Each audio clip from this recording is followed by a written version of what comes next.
Hey guys. So today, what I'm going to kick off with is we're going to look at the complement of an event. So I'm going to put that as our heading.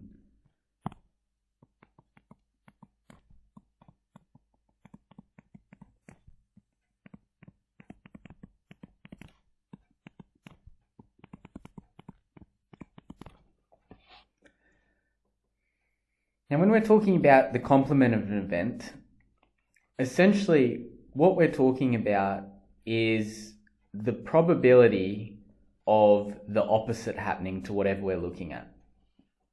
So if we're talking about the probability of today being a sunny day, the complement of this event would be something like the probability of it not being a sunny day. If we were talking about getting an Uber in the city, and we said, what's the probability of our Uber being red? The complement would be, what is the probability of our Uber not being red? Now, it's important to understand that when we're talking about it not being red, we're not just limiting it to one color like white or green or whatever the color of the car might be. We're just saying that it can be any color other than red. So the probability of the complement of an event is the probability that the event will not happen. And it's important to have your head around that. So let's jot that down.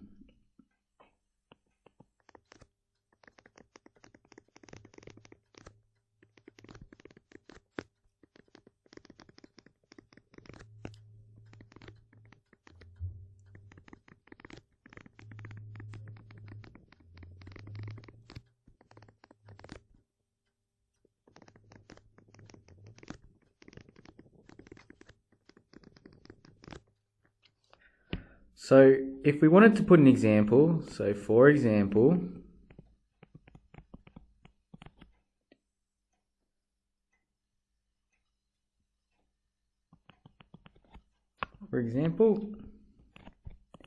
if the event is that it will not rain today,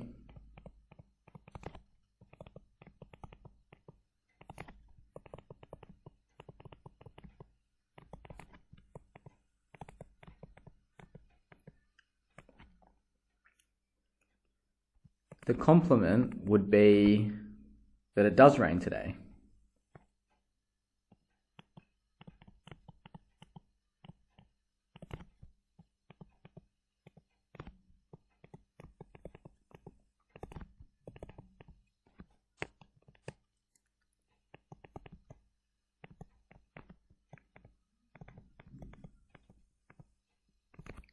Now, the reason that the complement is so important is because we know something about probability.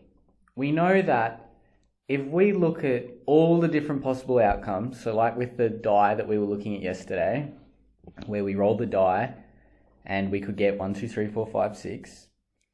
If we were to add up all the probabilities, so in this case it would be 1 over 6 plus 1 over 6 plus 1 over 6, and we do that 6 times, it has to equal 1. So the thing about probability is it can only be between 0 and 1. So if we're talking about an event happening, the complement and the event happening, so the event happening and the complement of the event happening, it must have a probability that adds up to 1. So what I mean by that is, if we're looking at the probability that it will not rain today, and we add the probability that it does rain today, that's our entire sample space. It either rains or it doesn't rain. And so if we add up the probability that it rains and the probability that it doesn't rain, it has to equal 1. And so from this, we can get a bit of a rule that we can apply to different events involving probability. So, before we jot that down though, we will write some notation. So, if the probability of an event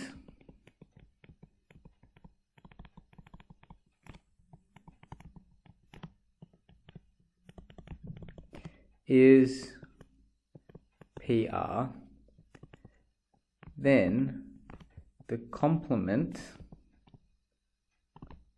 we call it P bracket R dashed, where that dash means the complement. So for instance, if we were talking about a deck of cards and we're talking about what the probability of getting a red card is, the complement would be red dashed.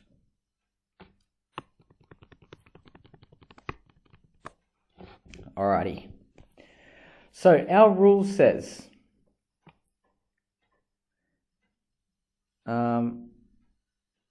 because probabilities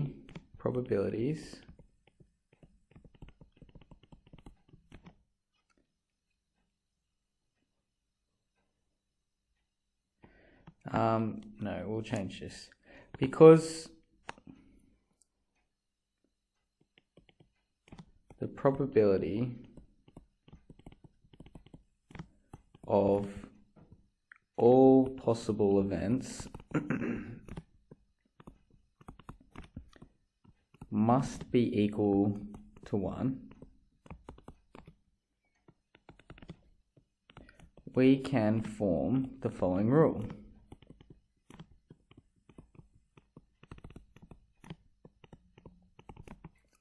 And that is the probability of our event happening plus the probability of the complement of our event, which is the probability that our event doesn't happen, must be equal to 1.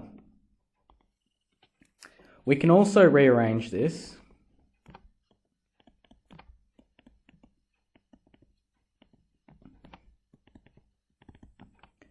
so that the complement of our event is equal to 1 take away the probability of that event. And these can be switched around as well. So we can say that our event happening plus our event not happening is equal to 1, and as a result, the probability of our event not happening is equal to 1 take away the probability of our event happening. So if we were to have a look at an example, so for example,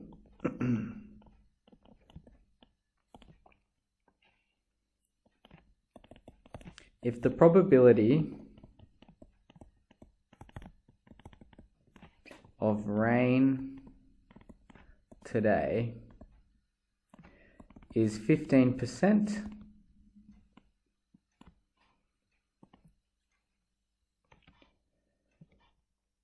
then we can apply this rule. Probability of no rain it would be is 1 take away the probability of rain. Oh, I was calling it A. It doesn't really matter what we call it. Let's change it up a bit. We'll say probability of rain dashed equals 1 take away the probability of rain is equal to 1 take away 0.15, which is equal to 0.85.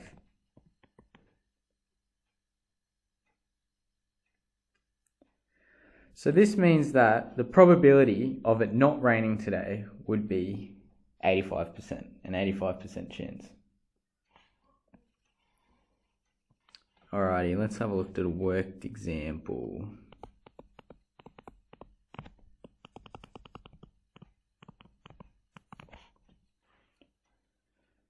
So if we randomly choose a number from the set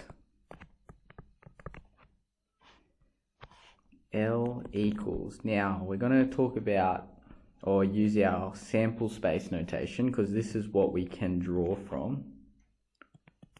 So we could draw 1, 2, 3, 4, 5, 6 or 7. What is the probability of not picking an even number?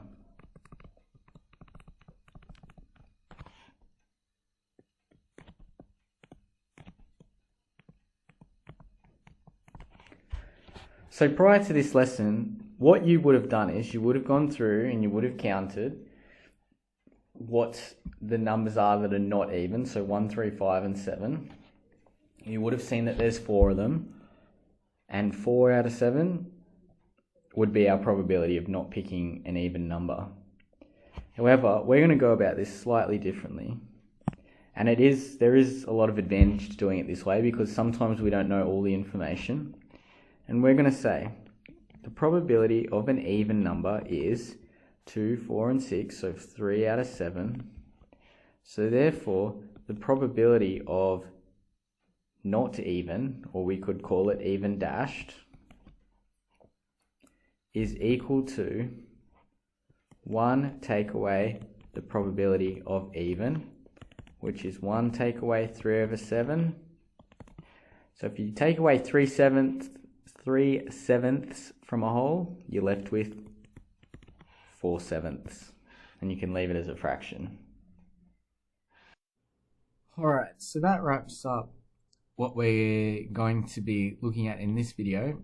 Make sure to get in, do the work that I've left for you on your Google Classroom, and I think we're going to be doing an Education Perfect activity for the second part of the lesson. Thanks, guys.